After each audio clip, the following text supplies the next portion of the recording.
Sini Ibu, sebutkan namanya, siapa anaknya yang lomba, dan berikan jawaban. Nama saya Eni Natalia Dewastuti, yang ikut lomba putra saya Adrian Raditya Rahman. Yang mana orangnya? Yang baju biru. Baju biru boleh berdiri, saya berdiri sebentar. Tepuk tangannya meriah buat yang baju biru, siapa namanya? Raditya. Raditya, yang sudah didampingi oleh ibunda yang cantik ini. Silakan duduk, saya fokus lagi dan gambar. Oke, untuk ibunda, terima kasih sudah mau ikut lomba menggambar sebagai bentuk perkembangan mental dan kegiatan positif. Karena sulit sekali mencari sosok seorang ibu yang mau memotivasi anaknya untuk ikut kegiatan positif. Zaman sekarang, ibu zaman now, hobinya bermain games, bermain HP, bermain TikTok, arisan, dan gosip. Ibu salah satunya tidak? Saya main HP cuma untuk jualan. Untuk jualan, bagus. Tepuk tangan dong, luar biasa. Sekarang saya pengen mengubah mindset orang tua dulu ya. Orang tua, terutama orang tua di Indonesia. Karena orang tua Indonesia rata-rata lomba itu, mindsetnya itu adalah menang. Menang kan? Tapi sejatinya, pemenang sejati itu adalah pengalaman dan perkembangan mental. Juara di hati ibu, meskipun tidak juara di sini. Kalau juara di sini berarti bonus. Tapi kalau nggak juara, berarti juara di hati ibu. Itu yang paling penting. Tolong di-supporting itu. Ya. Kembali kita fokus ke pertanyaannya adalah usia 10, 11, 12 tahun disebut usia apa? Usia remaja.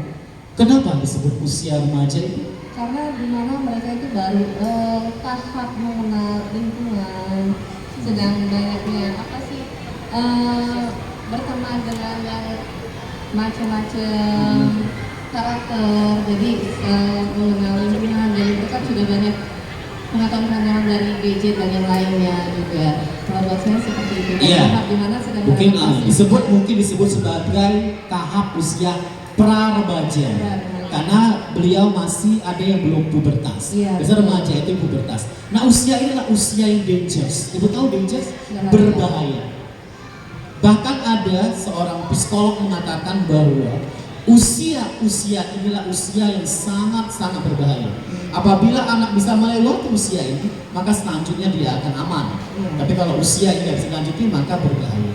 Karena di usia ini rasa ingin tahunya luar biasa, rasa mencobanya juga luar biasa, dan juga sesuatu yang baru ingin mereka coba. Sebagai orang tua yang hebat, bagaimana cara ibu mendidik Raditya agar bisa fokus belajar dan terhindar dari lingkungan yang negatif? Boleh kita share ke ibu-ibu Kebetulan sekalian? saya juga kan saya kerja di salah satu perusahaan BUMN, dan saya juga pagi, saya jam 7 sudah harus berangkat, pulang malam. Jadi memang setiap waktunya Raditya ini masuknya siang. Jadi pagi itu dia sudah ada kegiatan les, setiap harinya ada dua macam les, jadi saya juga harus mengontrol Raditya berangkatnya.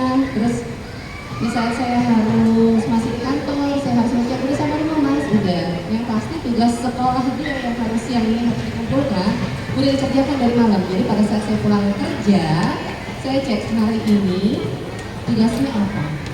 Ini mah, Berarti ayah bundanya kerja dua-duanya. saya kerja. Kerja dua-duanya luar biasa, masih bisa memotivasi anaknya libur ya. Gunakan, ini adalah waktu yang luar biasa, waktu yang hebat untuk kedua, karena kedua sibuk di hari-hari biasa. Tapi bisa mengatur manajemen waktu itu ada tugas orang tua. Iya. Memang resiko orang tua bekerja adalah perhatian. Betul. Perhatian tidak bisa diberi uang. Lalu bagaimana cara ibu memanage perhatian itu agar anak ibu tidak kekurangan perhatian? Saya mengorbankan, saya nggak pernah kata lelah untuk hidup saya. Saya tidak memikirkan saya itu lelah, habis mama udah capek pulang kerja, mau kerja macet, mama harus bikin surat kerja. Saya nggak memikirkan itu. Yang penting pada saat saya di kantor, saya meninggalkan anak saya sudah meninggalkan sarapan, saya sudah meninggalkan untuk makan siang juga, karena saya semua ngerjain semua sendiri. Nah terus nanti sampai kantor saya ada mengontrol juga. Jadi sebelum saya berangkat sekolah, sebelum saya berangkat kerja, anak saya sudah menyiapkan pelajaran, buku pelajaran, sudah menyiapkan tugasnya, sudah selesai semua.